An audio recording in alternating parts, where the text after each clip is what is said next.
오늘 은혜 받으실 말씀은 마태복음 11장 28절로 30절 말씀입니다. 수고하고 무거운 짐진 자들아 다 내게로 오라. 내가 너희를 쉬게 하리라. 나는 마음이 온유하고 겸손하니 나의 멍에를 메고 내게 배우라. 그리하면 너의 마음이 쉼을 얻으리니 이는 내 멍에는 쉽고 내 짐은 가벼움이라 하시니라. 아멘.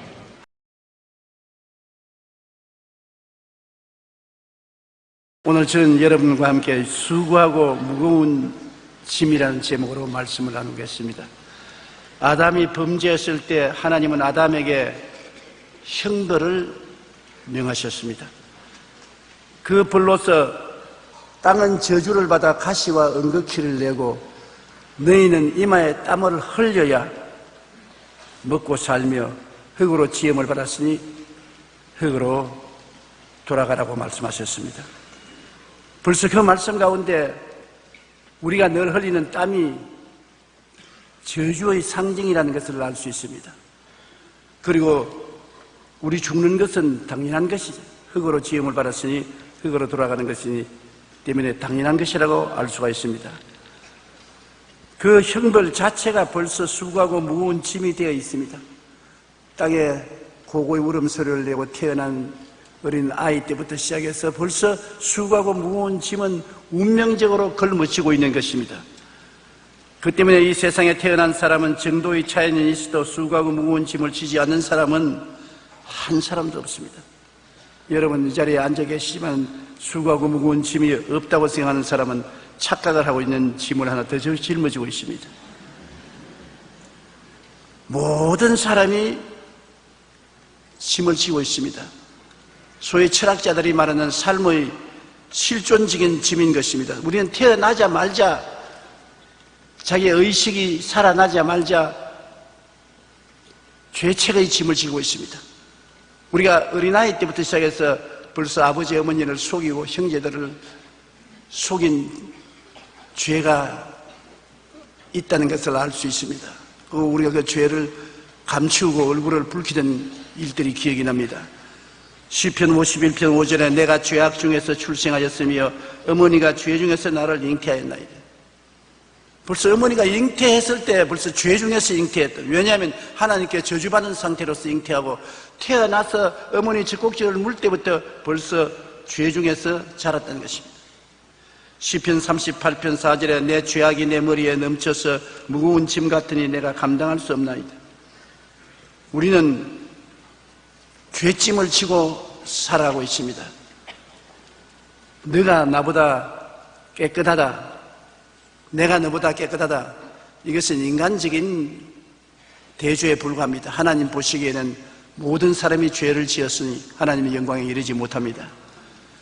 거기에다가 또 한 가지 더 보태어서 인간은 허무와 무의미의 짐을 지고 있습니다. 사람이 세상에 살아가면서 알뜰살뜰 정말 가치 있는 일이 있는 것 같은데 지나고 보면 다 헛되고 헛된 것밖에 없습니다. 더구나 사람이 나이를 먹으면 살아온 옛날을 뒤돌아보는데 그때 대단히 중요한 것인 줄 알았던 것이 지금 돌아보니 아무것도 아니에요. 조용기도 자기의 일생을 돌아보니 헛되고 헛된 것밖에는 안 보이는 것입니다. 내가 뭐 알차고 큰 일을 한 것이 하나도 눈에 안 보이는 것입니다. 전도서 1장 2절로 3절에 전도자가 이르되 헛되고 헛되며 헛되고 헛되니 모든 것이 헛되도다. 해 아래서 수고하는 모든 수고가 사람에게 무엇이 유익한가? 그저 태어났으니 사는 것뿐이지 위대한 일을 했다고 자랑할 것이 아무것도 없는 것을 발견할 수 있는 것입니다. 그 다음에 무거운 짐은 죽음의 짐입니다. 다 죽어야 해요. 안 죽을 사람이 없지 않습니까? 히브리서 9장 20절에 한 번 죽는 것은 사람에게 정해진 것이요 그 후에는 심판이 있으리라. 옛날에 젊을 때는 죽는 것이 겁이 났어요. 그런데 70이 넘고 보니 진짜로 거짓말 안 보태. 죽는 것 하도 겁 안 나요. 아픈 것이 겁이 나요. 안 아프고 죽어야지. 제가 목사로서 많은 성도들을 돌보는데 정말로 고통을 당하고 죽는 것을 볼 수가 없습니다.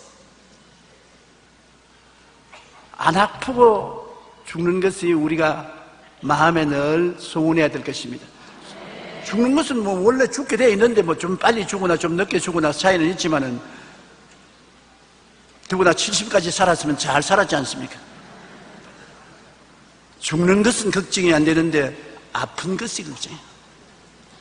주님께서 우리 성도들은 안 아프고 살도록 도와주시기를 바람하지 않습니다. 이 세상이 얼마나 허무하냐면 일본의 작가인 가와바다 야스나리는 유명한 소설 설국으로 노벨 문학상을 받은 문학계의 거장입니다. 그런 그가 노벨상을 수상한 지 4년 만에 가스관을 입에 물고 자살했습니다. 그는 청년 시절에 자살은 깨달음의 자세가 아니라고 말하면서 평소 자살에 대한 비판적이었던 그가 노년이 다가오자 삶의 허무함을 견딜 수가 없어서 자살했습니다. 그는 지위도 있고 명예도 있고 돈도 있고 다 있었습니다. 그럼에도 불구하고 눈에 안 보이는 가슴 속의 허무와 공허를 견딜 수가 없습니다. 사람은 그 가슴 속에 우리를 지으신 하나님을 모시기 전에는 무엇으로도 채울 수가 없습니다. 그런 하나님을 가슴 속에 채우지 못한 그 공허 속에 방황하다가 견디지 못하여서 자살했습니다. 그 자살한 것도 똑똑하기 때문에 자살하지 바보는 자살도 안 합니다. 똑똑했기 때문에 가슴 속에 하나님이 안 계신 것이 얼마나 공허하다는 것을 느낄 수가 있었던 것입니다. 1954년에 노인과 바다로 노벨 문학상을 받은 미국의 문호 해밍웨이도 나는 전류의 흐름이 그치고 필라멘트가 끊어진 전구처럼 고독하다, 그 유서를 남기고 자살했습니다. 그 유명한 세계적인 문학가들이 왜 자살을 합니까? 그 역시 삶의 무거운 짐을 해결하지 못하고 스스로 인생을 포기한 것입니다. 우리 인생은 아담의 타락 이후 삶 자체가 짐입니다. 아무리 유능하고 재능이 많아도 유복하고 명예를 얻어도 인간은 누구나 삶의 짐에 눌려서 몸부림을 칩니다. 죄책과 정죄, 허무와 무의미, 죽음과 무의 고통 속에 다 괴로워하고 있는 것입니다. 윌리엄 맥도날드가 쓴 잊혀진 명령, 거룩하라, 이 책에 한 의사가 정신병원에 있는 환자들에 대해 설명한 글이 있습니다. 어느 작가가 정신병원을 방문했는데 그가 가서 정신병 환자들하고 이야기를 해보니까 말같거든요. 판단력도 뚜렷하고 자기 의견을 진술하는 것도 허튼 소리 안 하고 바른 소리 하고 하나도 정신병자 같지 않습니다.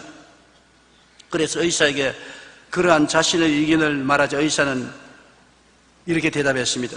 그들이 분별력을 가지고 이야기하는 것은 사실입니다. 그런데 그들이 말하는 것을 자세히 들여보면 모두 다 자기에 대한 이야기가 하지 다른 사람에 대한 이야기는 절대로 안 합니다.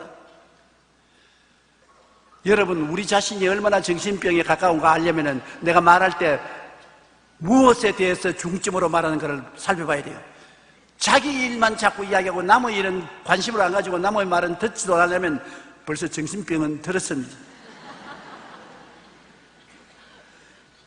정신병자와 건강한 사람하고 별로 차이가 없는 것입니다. 겉으로 보기에는 모두 정신이 온전한 것 같고 분별력이 있는 것 같습니다. 그러나 머릿속에는 자신의 욕구로만 가득 차서 자신만의 성을 허공에 쌓고 현실 생활에 적응하지 못한다는 것이 정신병자라는 것입니다. 인간은 누구나 살아가는 데 따르는 짐이 있습니다. 그 가운데 첫 번째는 육신의 정욕, 그 다음에는 안목의 정욕, 이 세상의 자랑 같은 자신의 욕구인 것입니다. 육신의 정욕도 자기 욕심, 안목의 정욕도 자기 욕심, 이생의 자랑도 자기 욕심, 이게 자기 욕심에 잡혀서 그것만 바라보고 그 말만 하고 그것만 생각하면 사람은 온전한 정신을 가질 수 없고 수고하고 무거운 짐을 지고 있는 것입니다. 살아가는데 인간은 피할 수 없이 육신의 정욕, 식욕과 성욕이 따릅니다. 안 먹고는 못 살잖아요. 또 결혼하고 자녀를 기르는 이 일을 외면하고도 못 살지 않아요. 식욕과 성욕은 인간이 반드시 해결해야 될 문제인 것입니다. 그것도 하나의 수고하고 무거운 짐인 것입니다. 자기 중심적으로만 이것을 해결하려고 하기 때문에 부딪히고 싸우고 어려움이 생기는 것입니다.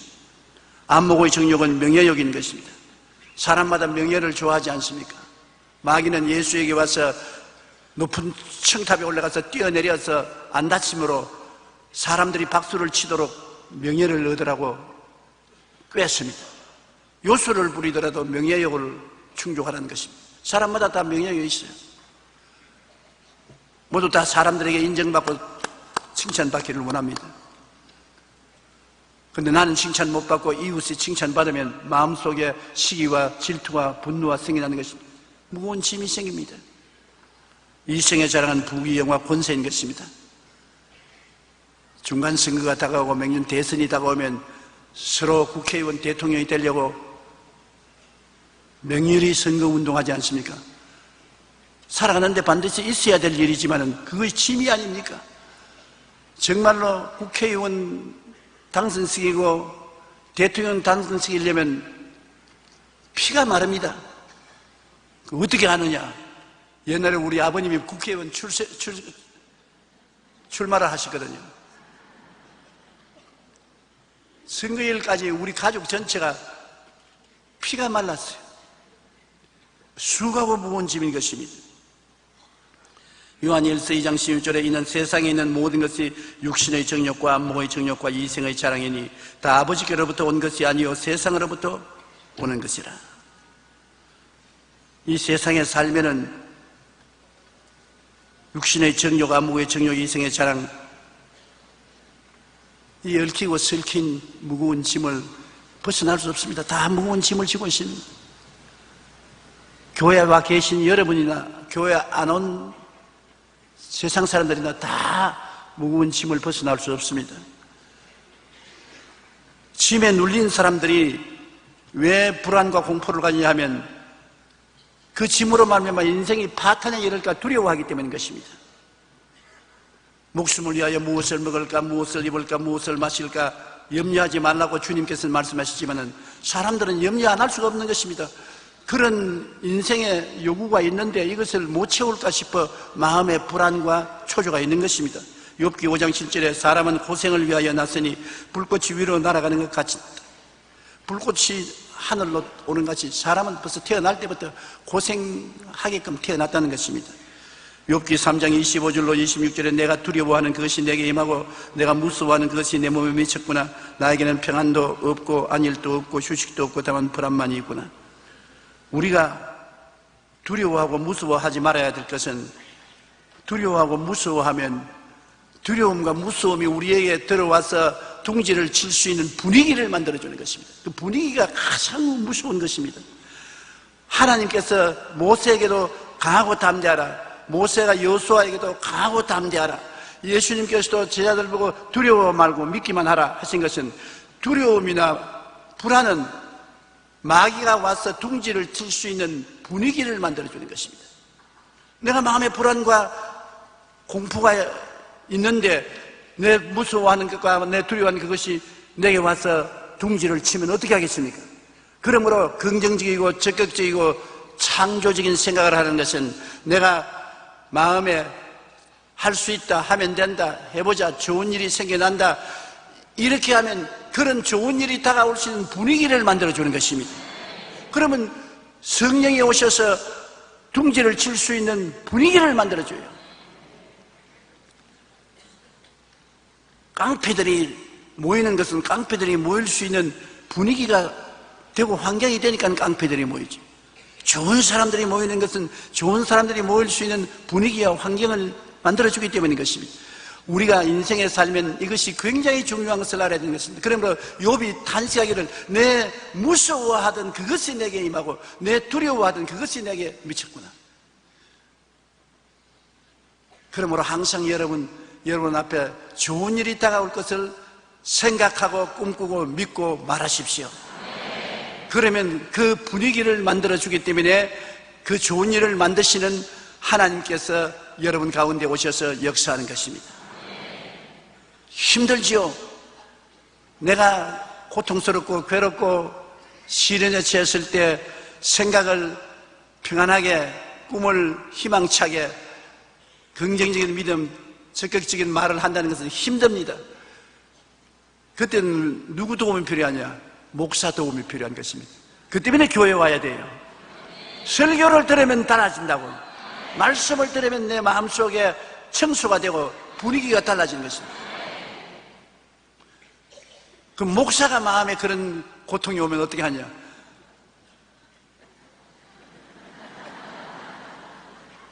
목사도 마음에 고통과 괴로움이 올 때가 많습니다.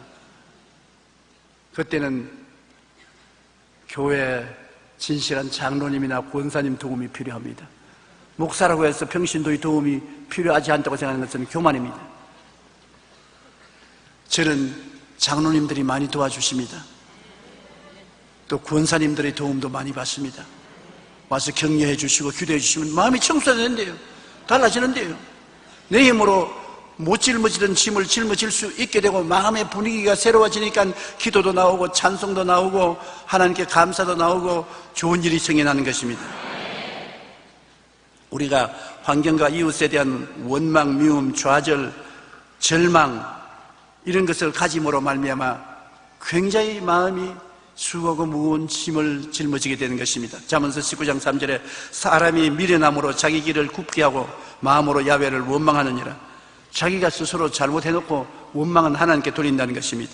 에베소 4장 25절로 27절에 그런즉 거짓을 버리고 각각 그 이웃과 더불어 참된 것을 말하라. 이는 우리가 서로 지체가 됨이라. 분을 내어도 죄를 짓지 말며 해가 지도록 분을 품지 말고 마귀에게 틈을 주지 말라.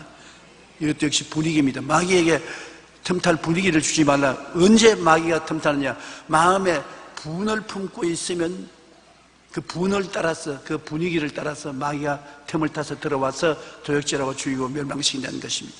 여기에 분을 내어도 죄를 짓지 말며 해가 지도록 분을 품지 마라. 분이 안 생길 수가 없어요. 사람이니까 억울하고 답답하면 분이 생기는데 해가 지는 분도 치우라는 것입니다. 해가 질 때까지 분을 품고 있으면 틀림없이 마귀가 들어와서 둥지를 치는 것입니다. 마귀로 틈타지 못하게 해야 우리가 무서운 파괴를 가져오지 않게 되는 것입니다.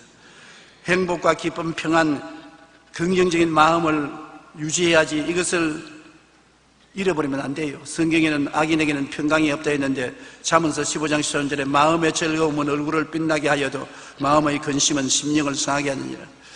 사람 얼굴 보면 알잖아요. 근심이 없는 사람은 마음이 얼굴이 환하고 빛나고 좋은데 근심이 있는 사람은 벌써 눈에 빛이 사라지고 얼굴에 광채가 사라지고 고통의 영역이 드러나게 되는 것입니다. 전도서 2장 22절로 23절에 사람이 해 아래서 행하는 모든 수고와 마음의 애쓰는 무슨 소득이 있으랴. 일평생에 근심하며 수고하는 것이 슬픔뿐이라. 그의 마음이 밤에도 쉬지 못하니 이것도 헛되도다. 이 전도서 읽으면은 완전히 절망적인 사람의 단식같이 들립니다. 그러나 그 속에 전부 참말을 하고 있으니까 부인할 수는 없습니다. 일평생에 근심하며 수고하는 것이 슬픔뿐이라고. 정말 그럴까요? 일평생에 살면서 기쁨은 별로 없고 슬픔과 근심밖에 없다는 게 참말일까요? 그것은 우리가 전문가들에게 들어보면 알 수 있는 것입니다. 정신과 의사인 데이비드 핑크 박사는 10,000명을 상대로 신경과민과 불안증에 대해 연구했는데 우선 신경과민과 불안증으로 고생하는 부류는 그렇지 않은 부류로 나누어 조사했는데 놀라운 것을 발견했습니다. 신경과민과 불안증으로 고생하고 있는 사람들은 공통적으로 중요한 특징이 나타나는데 그들은 늘 안 좋은 부정적인 것만 보고 듣고 말하더라는 것입니다. 마음에 신경과민과 불안증이 있는 사람은 틀림없이 인생을 살아가는데 보는 것과 듣는 것과 말하는 것이 모두 다 부정적이라는 것입니다. 안 좋은 것만 찾아내는 습관이 있었다는 것입니다. 자신의 환경에 대해 언제나 불평을 말하고 원망하고 탄식하고 불만족을 말하는 것이 정신불안증에 걸린다는 것입니다. 그런데 그렇지 않은 사람들은 신경과민 불안증이 없었습니다. 살아가면서 짐에 눌린 사람들은 늘 불안과 공포 가운데 생활합니다. 그들은 자신과 주변 환경을 부정적인 시각으로 보기 때문에 늘 미움, 원망, 탄식, 불평안합니다. 저도 신앙 상담을 많이 하는데 언제 제일 신앙 상담하고 난 다음 마음이 힘들고 고통스러우냐면 앉자마자 불평을 말하는 분입니다. 시아버지, 시어머니에 대한 원망, 남편에 대한 원망, 자식에 대한 원망, 사회에 대한 원망, 자기에 대한 원망. 와, 불평 전문가는 잘합니다. 엄청나게 말을 잘해요. 그럼 그건 내가 신앙 상담한다고 앉아있는 나의 책임은 들어주는 것입니다. 그에 대해서 내가 잘했다 못했다 보태면 절단납니다. 왜냐하면 그는 하루 종일 그분과 같이 앉아 있어야 돼요. 내가 들어줘야 돼요. 그럼 다 듣고 있습니다. 나중에는 그것이 너무나 그렇기 때문에 제가 그걸 듣고 있다가 밖에 나가서 골프 치는 것을 다 생각도 하고 놀러 다니는 생각도 하고 그러면서도 들어줘야 되는데 그런 사람들의 이야기를 많이 듣고 나면 그날 신앙 상담하고 난 다음에 너무 지쳐서 들어 누워야 됩니다. 그만큼 원망과 불평과 탄식은 우리에게 심신의 스트레스를 가져오고 고통을 가져오는 것입니다. 우리가 이 세상에 살면서 건강의 적이 바로 스트레스인데 스트레스는 부정적인 생각과 부정적인 말과 부정적인 행동을 할 때 스트레스에 걸리는 것입니다. 무엇이든지 좋게 보고 건강하게 보고 행복하게 보면 스트레스에 걸리지 않습니다. 그러므로 억지로라도 여러분 늘 그렇게 말하라고 내가 하는 이유가 그게 있는 것입니다. 나는 행복하다, 나는 기쁘다, 나는 즐겁다, 나는 평안하다, 나는 형통하다. 저도 그런 말을 하면서 한머리에 마음속에 진짜냐? 진짜냐? 그런 질문이 와요. 그러면 내가 내 스스로 보고 잔소리 마라. 나는 행복하다, 나는 평안하다, 기쁘다, 즐겁다, 형통하다. 내 입에 말로 내가 묶였으면 내 입에 말로 사로잡힌다고. 여러분의 말로 여러분을 긍정적이고 적극적이고 창조적이고 생산적인 삶을 살도록 만들 수가 있는 것입니다. 그러면 여러분 마음이 건강해지면 몸이 건강해지고 생활이 건강해지는 것입니다. 그렇기 때문에 우리의 입술의 말로서 우리 삶을 잘 다스리는 필요가 있는 것입니다. 예수님께서는 마태복음 11장 28절로 30절에 수고하고 무거운 짐진 자들아 다 내게로 오라. 놀라운 일이 아닙니까? 수고하고 무거운 짐진 자들은 다 날 떠나가라 해야 될 것인데 수고하고 무거운 짐진 자들은 다 내게로 오라. 내가 너희를 쉬게 하리라. 나는 마음이 온유하고 겸손하니 나의 멍에를 메고 내가 배우라. 그리하면 너희 마음이 쉼을 얻으리니 이는 내 멍에는 쉽고 내 짐은 가벼움이라 하시더라. 우리 그리스도의 복음이 종교 이사인 것은 예수님이 우리 현실 생활에 들어와서 우리의 도움이 되어주기 때문인 것입니다. 무슨 앉아서 도덕이나 윤리나 강론하라는 것이 아닙니다. 예수님은 우리 현실 생활 속에 역사 속에 직접 들어와서 우리와 함께 짐을 짊어지고 우리 생활에 참여하고 우리를 도와주고 살리려고 하는 일을 하기 때문인 것입니다. 그 때문에 예수님이 오늘 이 자리에 성령을 통해서 와 계신 것입니다. 구만리 장신 멀리 계시면서 우리에게 교훈하지 않습니다. 예수님은 우리를 정말 살리기 위해서 생명을 주기 위해서 와 계신 하나님이신 것입니다. 그런데 예수님께 우리가 나갈 수 있는 자격이 뭐냐? 내가 인간의 힘으로 아무것도 할 수 없다는 내 무능력을 깨달아야 되는 것입니다. 내가 다 잘할 수 있다고 생각하면 예수님이 필요 없지 않아요. 우리가 많은 시련과 환난이 다가오는 것도 시련과 환난에 부딪혀서 내가 얼마나 무능하고 무능력한 사람이라는 것을 깨닫기 원해서 그렇게 한 것입니다. 자기가 잘났다고 굉장히 당당하던 야곱이 야복 나루터에서 쩔름발이가 되고 병신이 되고 난 다음에 굉장히 겸손해지고 낮아지고 하나님께 의지하는 사람이 된 것처럼 우리가 잘났다고 생각할 때는 우리가 우리 문제를 해결해야 돼요. 우리가 못났다고 생각할 때는 도와줄 자가 필요해요. 사람이 도와주는 것도 중요한데 하나님이 도와주지 아니하시면 인간의 힘으로 아무것도 할 수가 없는 것입니다. 시편 121편 1절로 2절에 내가 산을 향하여 눈을 들리라. 나의 도움이 어디서 올까? 나의 도움은 천지를 지으신 야훼께로다. 산이 얼마나 큽니까? 태산이 크지요. 산만한 돈을 가진 사람, 산만한 권력을 가진 사람, 산만한 육체적인 힘을 가진 사람들이 주변에 많이 있는데 그 사람들이 우리에게 도움이 되느냐? 아니라는 것입니다. 천지를 지으신 하나님이 우리에게 도움이 된다. 그러므로 태산을 의지하지 말고 하나님을 의지하라는 것입니다. 갈라디아서 2장 20절에 내가 그리스도와 함께 십자가에 못 박였나니 그런즉 이제는 내가 사는 것이 아니요 내 안에 그리스도께서 사신 것이라. 이제 내가 육체 가운데 사는 것은 나를 사랑하사 나를 위하여 자기 자신을 버리신 하나님의 아들을 믿는 믿음 안에서 사는 것이라. 우리가 믿을 수 있습니다. 나를 사랑하사 나를 위하여 자기의 목숨을 버려주신 이를 못 믿으면 누구를 믿습니까? 우리가 하나님을 믿을 수 있다는 것은 하나님이 예수님을 우리에게 주셨기 때문에, 하나님을 믿을 수 있는 것은 하나님이 가지고 있는 최선의 좋은 것을 주셨으므로, 그 아들을 우리에게 주시니까 그 아들과 함께 무엇을 선물로 주지 아니하시겠느냐? 자기 목숨을 우리에게 내준 그분이 우리에게 무엇을 주지 않겠습니까? 하나님의 사랑이 우리에게 믿음을 이렇게 세워주는 것입니다. 택도 없는 것을 믿으라는 건 아닙니다. 하나님이 이처럼 사랑해 주었으니 그 다음 하나님을 믿으라는 것입니다. 그러므로 용감하게 하나님을 믿어야 되는 것입니다. 믿고 기도하고 하나님께 맡기면 하나님이 반드시 승리를 가져오게 되는 것입니다. 자기의 무능력을 깨닫거들랑 내게로 오라. 네가 스스로 다 해결할 수 있다고 당당히 믿는 사람은 내게 올 필요 없다. 무능력하다고 느낄 때 내게로 오라. 목이 마르거든 내게 와서 마시라. 목이 안 마른 사람 내게 오라고 말 안 한다는 것입니다. 이사야 55장 1절에 오라 너희 모든 목마른 자들아 물로 나오라. 돈 없는 자도 오라. 우리 찬송가 있지 않습니까? 목마른 자들아 이리 오라 이곳에 좋은 샘 흐르도다. 우리 한번 불러볼까요?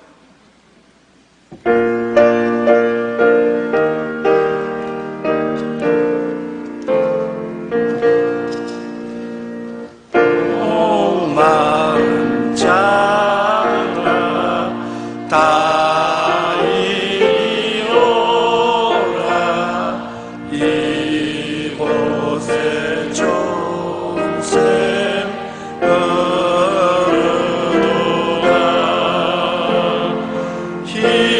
힘쓰고 애쓰리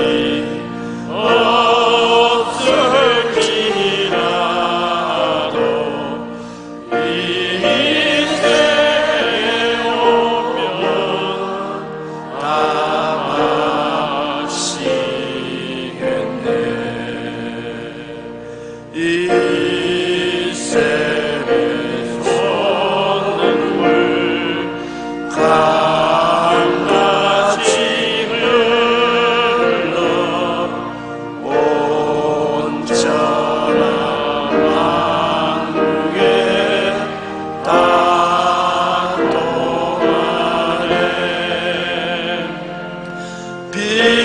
빈문화 뒷전에 분별이 없이 나와서 쉬고 또 마시겠네. 자, 이 얼마나 좋은 초청입니까? 예수님께서 다 내게로 오라. 빈부 귀천 구별 없이 다 내게로 오라. 그러면 오늘 이 시간에 여러분 주의 샘물을 마신다는 것은 기도를 말하는 것입니다. 주님께 구하라 주실 것이요 찾아라 찾을 것이요 두드리라 열릴 것이라. 구하는 이마다 얻을 것이요 찾는 이가 찾을 것이요 두드리는 이가 열린다. 그러므로 목마른 너희들은 와서 주께 부르시면 주께서 목을 죽여주겠다는 것입니다. 영국의 작가인 셰익스피어는 근심은 생명의 적이라고 말했던 것입니다.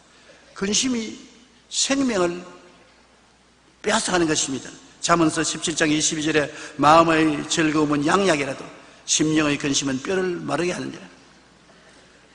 스트레스가 모든 병의 근원이라고 하는 것처럼 심령의 근심은 뼈를 마르게 한다. 마음의 즐거움은 양약이다.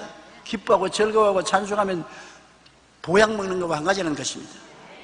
염려와 근심은 우리의 건강을 해칠 뿐 아니라 우리의 삶 전체를 파괴하는 무서운 힘을 가지고 있습니다. 염려와 근심을 가지고 있으면 불평하고 원망하고 짜증내고 신경질 내잖아요. 남편이 염려 근심이 있거나 아내가 원망 근심이 있으면 그날 대화가 안 되는 것입니다.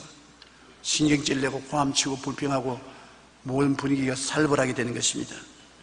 시카고 러시 대학교의 메디컬 센터에서 65세 이상의 노인 1064명을 대상으로 걱정과 스트레스에 대한 반응을 조사했습니다. 그리고 3년부터 6년이 지난 다음에 그 사람들 중에 누가 알츠하이머 병에 걸리느냐, 알츠하이머는 노망에 걸리는 사람이 누가 걸리느냐 조사해 보니까 걱정과 스트레스에 고통을 많이 당한 사람이 노망에 걸린다는 것입니다.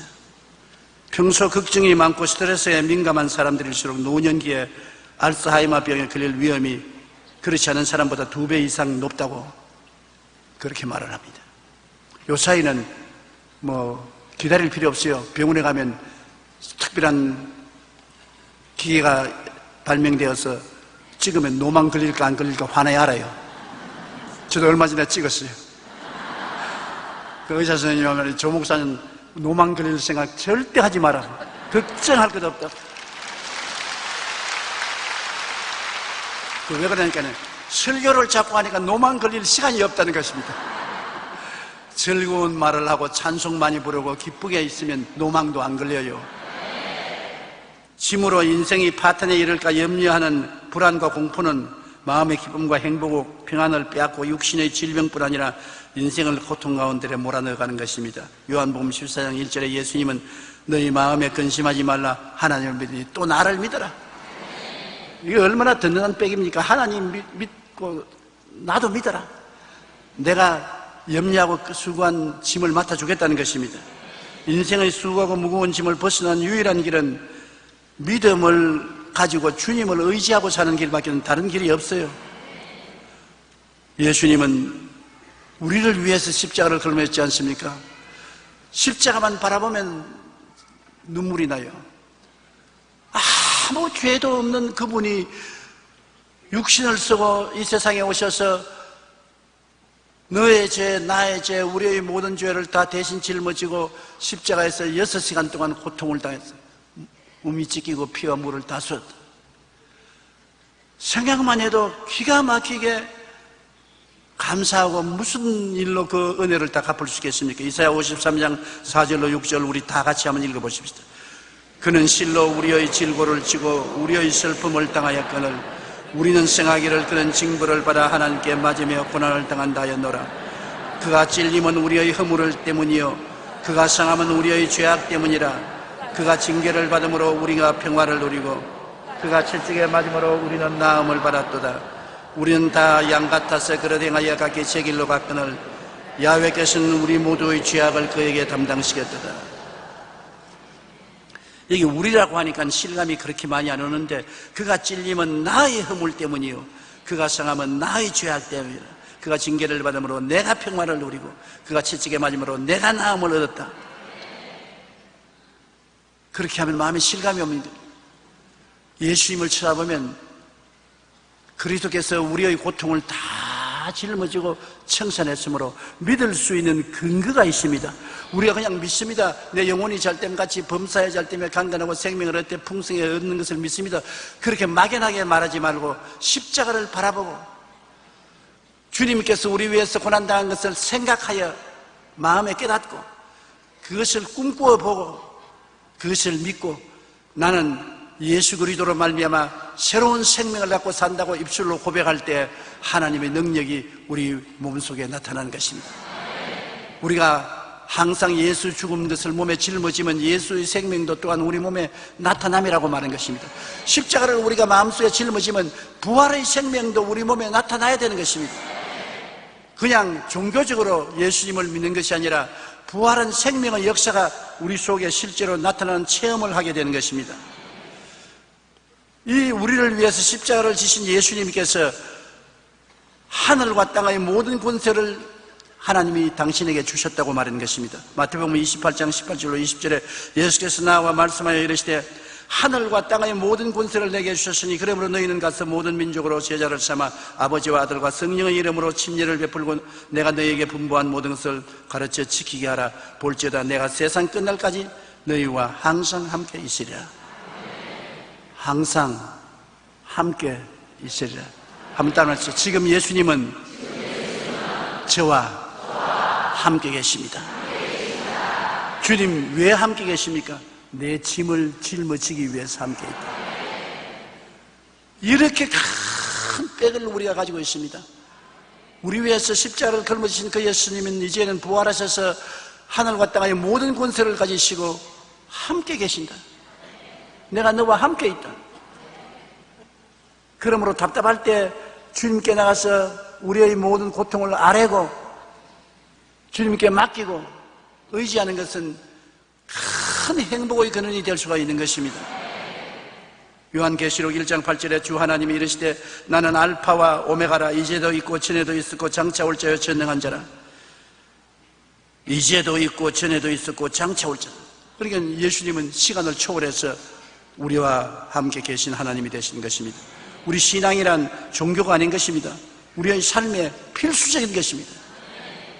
예수 없이는 살아갈 수가 없어요. 예수 없이는 참 기쁨을 가질 수가 없어요. 예수 없이는 참 만족을 가질 수가 없어요. 우리가 끝까지 믿고 의지할 수 있는 분은 예수님이신 것입니다. 이 예수님께서 우리의 실존적 짐을 주시고 우리를 쉬게 한다. 시편 68편 19절에 날마다 우리 짐을 지시는 주라고 했습니다. 하루도 쉬지 않고 우리의 짐을 지시는 주님이신 것입니다. 마태복음 6장 32절로 33절에 그러므로 염려하여 이르기를 무엇을 먹을까 무엇을 마실까 무엇을 입을까 하지 말라. 이는 다 이방인들이 구하는 것이라. 너희 하늘 아버지께서 이 모든 것이 너희에게 있어야 될 줄을 아시느니라. 그러니 너희는 먼저 그의 나라와 그 의를 구하라. 그리하면 이 모든 것을 너희에게 더하시리라. 우리는 올바른 선택과 올바른 방향만 정하면 되는 것입니다. 올바른 선택은 이것이냐 저것이냐 선택하는데 세상을 따라갈 것이냐 주님을 따라갈 것이냐. 예수님을 따라가기로 선택하면 그냥 방향입니다. 무슨 방향이냐? 그 나라와 그 의를 먼저 구하는 방향만 정하면 되는 것입니다. 하늘나라와 하늘의를 향해서 가는 것입니다. 그러면 모든 것은 주님께서 책임져 주신다. 하늘나라와 하늘의 의를 따라가는데 당장 그 사람이 천사가 되고 성자가 된 것은 아닙니다. 넘어지고 쓰러지고 비틀거려도 일어나서 방향을 바로잡고 가는 것입니다. 나의 마음의 방향은 나는 하늘나라를 향해서 간다.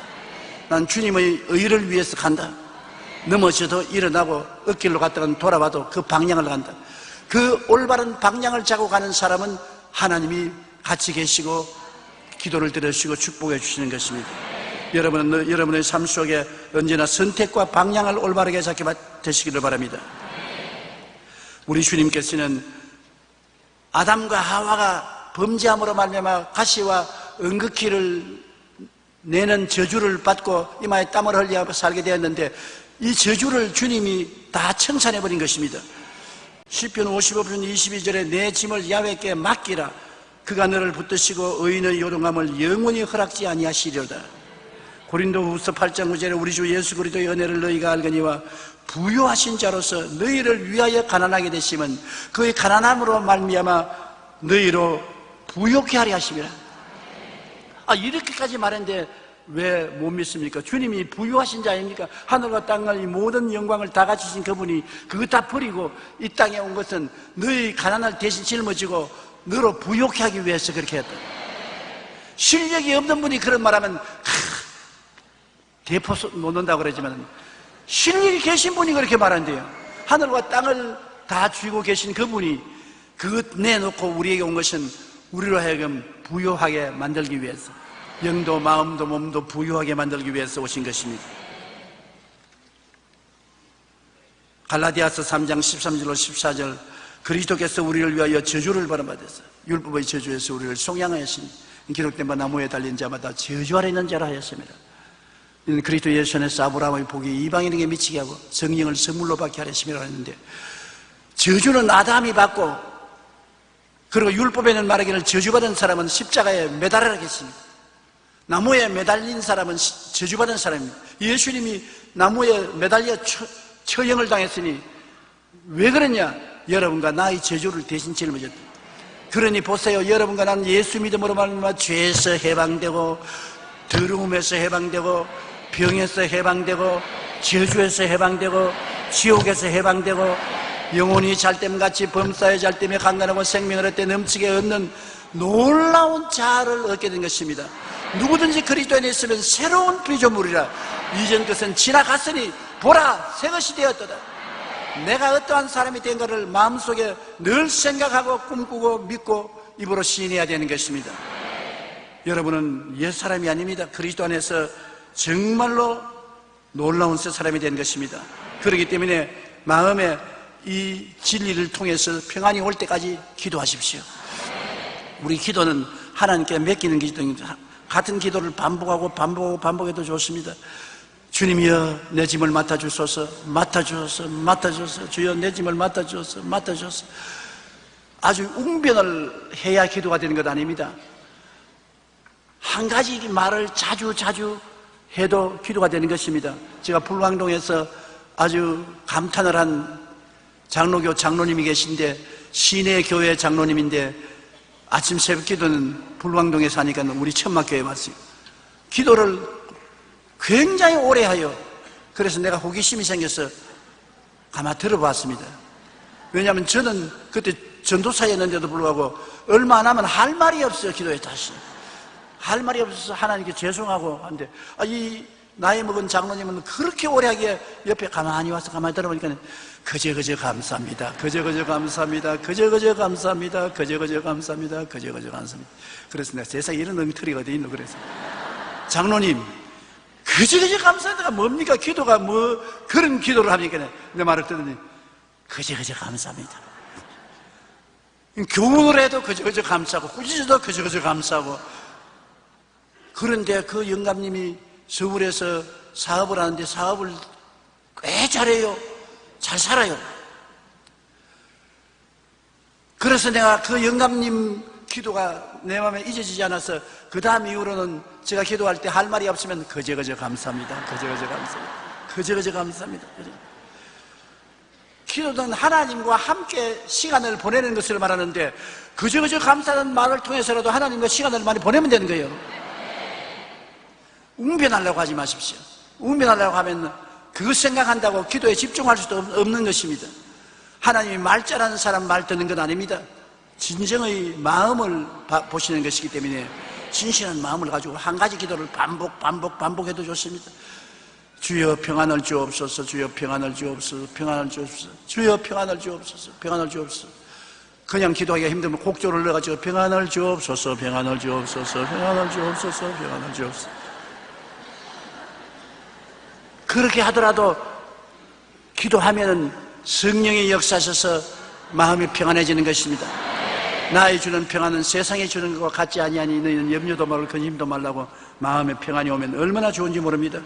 빌립보서 4장 6절로 7절에 아무것도 염려하지 말고 다만 모든 일에 기도로 간구로 너희 구할 것을 감사함으로 하나님께 하리라. 그리하면 모든 지각에 뛰어난 하나님의 평강이 그리스도 예수 안에서 너희 마음과 생각을 지키시라.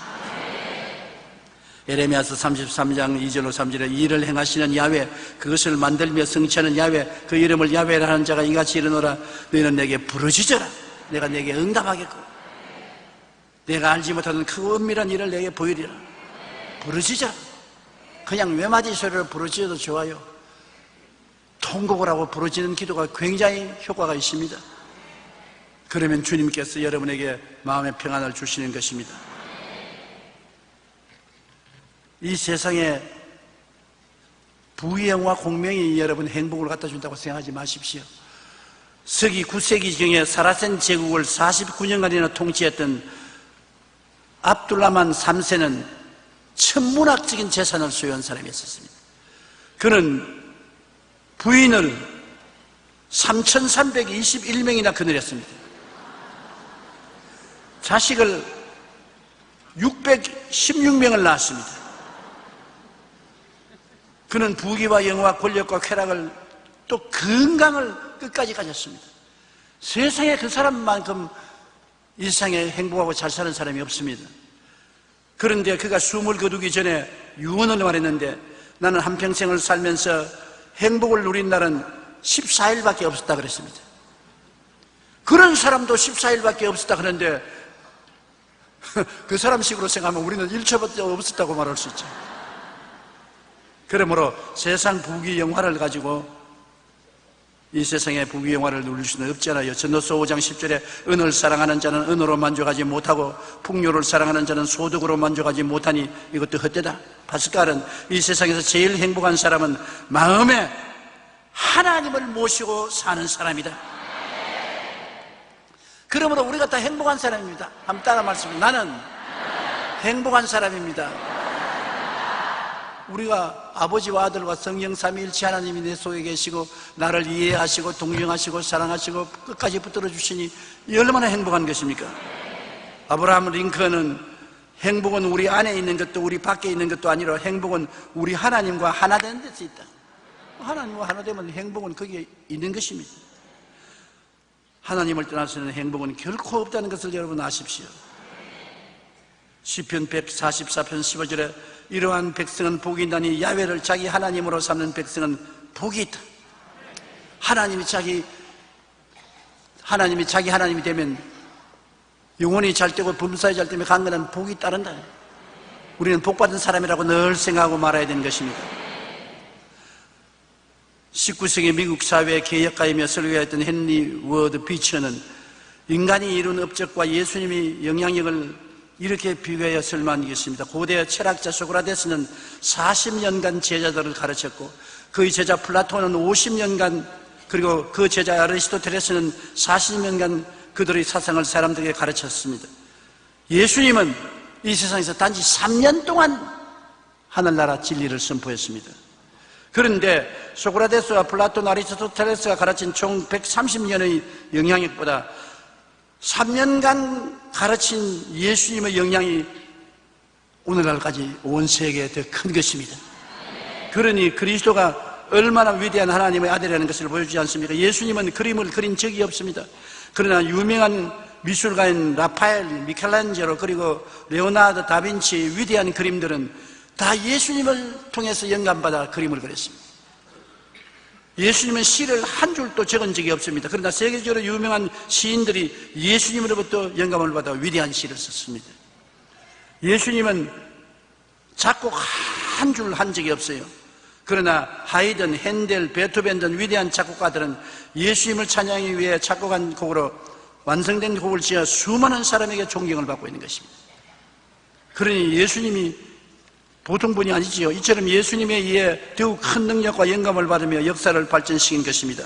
예수님이 이루신 일은 인생들이 이룬 그 어떤 위대한 일과도 비교할 수가 없습니다. 예수님은 십자가에 달리어 몸짓고 피 흘리며 우리의 죄를 대속하고 우리를 구원하셨습니다. 바로 그 예수님이 오늘 우리에게 수고하고 무거운 짐진 자야 내게로 오라. 철학자에도 가지 말고 음악가의 시인에게 가서 위로받으려고 하지 말고 내게로 오라. 내가 너를 쉬게 하려. 부귀 영화 공명을 찾아서 쉼을 얻으려고 생각하지 마라. 나를 찾아라. 빈부 귀천 누구나 예수님을 찾을 수가 있습니다. 짐을 지고 자기가 깨어져 순종하고 낮아진 사람은 주님을 따르게 되는 것입니다. 온유하다는 것은 따르는 것을 말하는 것입니다. 온유한 짐승 보십시오. 소와 말이나 개, 온유한 짐승들은 주인을 따르지 않아요. 사나운 짐승, 범이나 표범이나 사자나 이런 것은 사람을 따르지 않지만은 온유한 짐승은 사람을 따르는 것처럼 온유하다는 것은 주님을 따르는 것을 말하는 것입니다. 순종하고 따르는 것은 우리가 깨어지면 마음이 온유해지고 겸손해지는 것입니다. 사람이 안 깨어지고 완악해지면 자기 중심으로 서고 자기 마음대로 사는 것입니다. 깨어진다는 것은 참 중요한 것입니다. 스스로 깨달아서 깨어지면 정말 좋고 스스로 깨달아서 깨어지지 않은 사람은 하나님이 시험과 환난을 통해서 깨어지게 만드는 것입니다.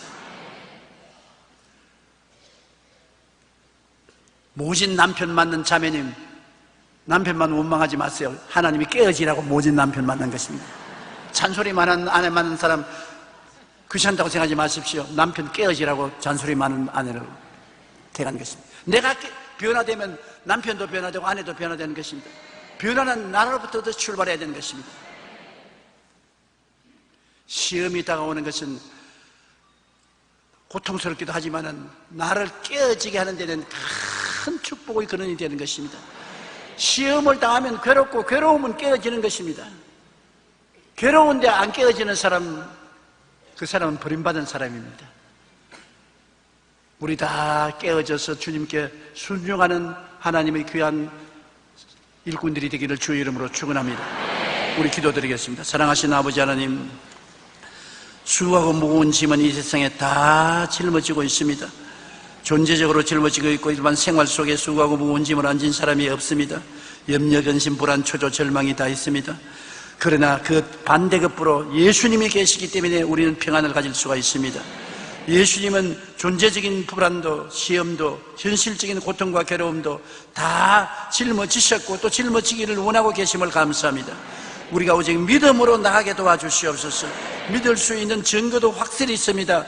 한량없는 사랑을 받았으니 사랑으로 말미암는 믿음을 가질 수가 있습니다. 주를 믿게 도와주시옵시고 짐을 내려놓게 도와주시옵소서. 예수님 이름으로 기도드립니다. 아멘.